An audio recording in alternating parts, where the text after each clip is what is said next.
Welcome to pearls news. నేను మీ Tanvi. Present మనతో మాట్లాడడానికి ప్రొఫెసర్ హరగోపాల్ గారు ఉన్నారు. మాట్లాడదాం. నమస్తే సార్.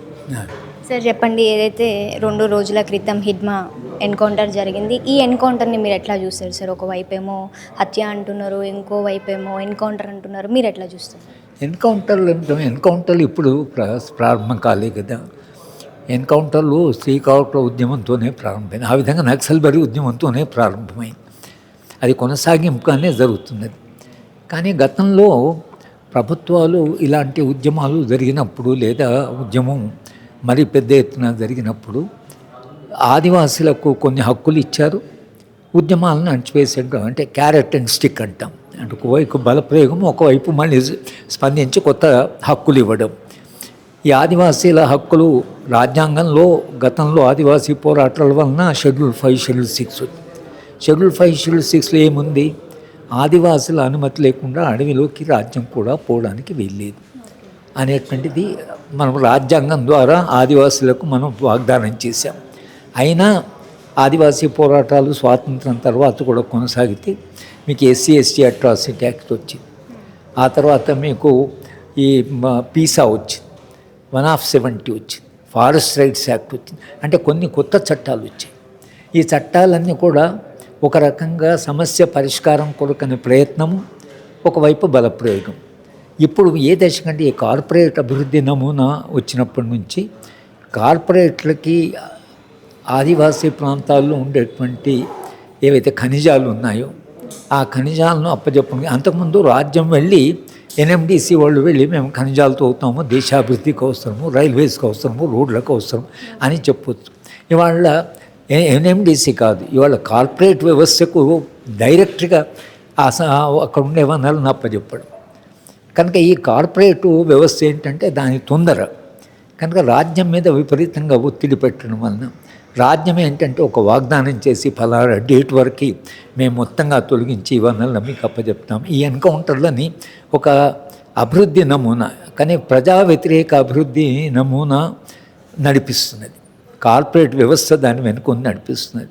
అక్కడ ఇంట్రెస్టు శాంతిని నెలకొల్పాలని కాదు, ఖనిజాలను కార్పొరేట్కి అప్పచెప్పడం. కనుక మనము ఈ ఎన్కౌంటర్ను మొత్తం ఈ యొక్క హింసాకాండను ఎట్లా చూడాలంటే అభివృద్ధి నమూనాలో భాగంగా చూడాలి. ఈ అభివృద్ధి నమూనా నిర్దాక్షిణ్యమైంది, అమానవీయమైంది. ఇది అసమానతను పెంచుతుంది, మౌలిక సమస్యలను పరిష్కరించదు.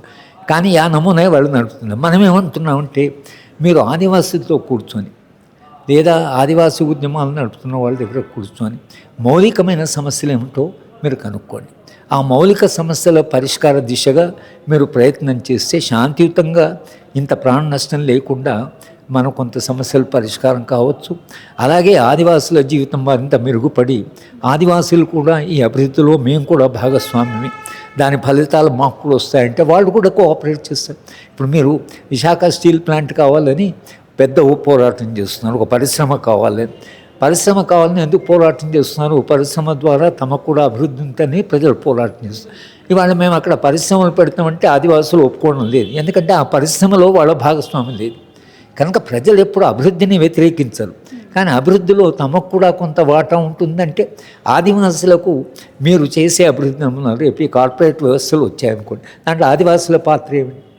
ఆదివాసులు రేపు నిర్వాసితులు అయితే భవిష్యత్తు ఏమిటి? వాళ్ళు ఎక్కడ పోవాలి, ఎక్కడి నుంచి, ఆ అడవి ఎవరిది అనేటువంటి మౌలిక ప్రశ్న. మనం శాంతి చర్చల ప్రతిపాదన ఏం చేసామంటే శాంతి చర్చలు అంటూ జరిపితే ఈ మౌలిక సమస్యలు ముందుకు వస్తాయి. వచ్చినప్పుడు మన సమస్యల పరిష్కారంలో మనం కాస్త ప్రయత్నం చేస్తే ఇంత మానవహనం లేకుండా శాంతియుతంగా కొంత సమస్యలు పరిష్కారం కావడానికి ఒక మానవీయ సమాజం వైపు మనం దారి తీయాలి. ఇది ఒక అమానవీయమైన అమానుషమైన సమాజం వైపు మనం పోతున్నాం. ఇది సమాజానికి భవిష్యత్తుకు మంచిది కాదు అనేటువంటి ప్రశ్న మనం ప్రభుత్వంతో నిరంతరంగా మాట్లాడుతున్నాం, రాస్తున్నాం, ఉద్యమాల ద్వారా చెప్తున్నాం. ఇవాళ రౌండ్ టేబుల్ కాన్ఫరెన్స్ కూడా అదే మాట్లాడాం. ఇది మనం అనుకునే అంటే శాంతి చర్చలే ఒక ప్రత్యామ్నాయం, శాంతి చర్చలే ఒక ప్రజాస్వామ్య. కానీ ఎన్కౌంటర్లు, మనుషులను చంపడం, ఉద్యమాన్ని మొత్తం అణిచేస్తాం. ఉద్యమాన్ని అణిచేస్తారు, కానీ ఆ ఉద్యమం వెనుకున్నటువంటి సమస్యలు పరిష్కారం మళ్ళీ ఉద్యమాలు వస్తాయి, ఈ కాకపోతే ఇంకో రకంగా వస్తాయి.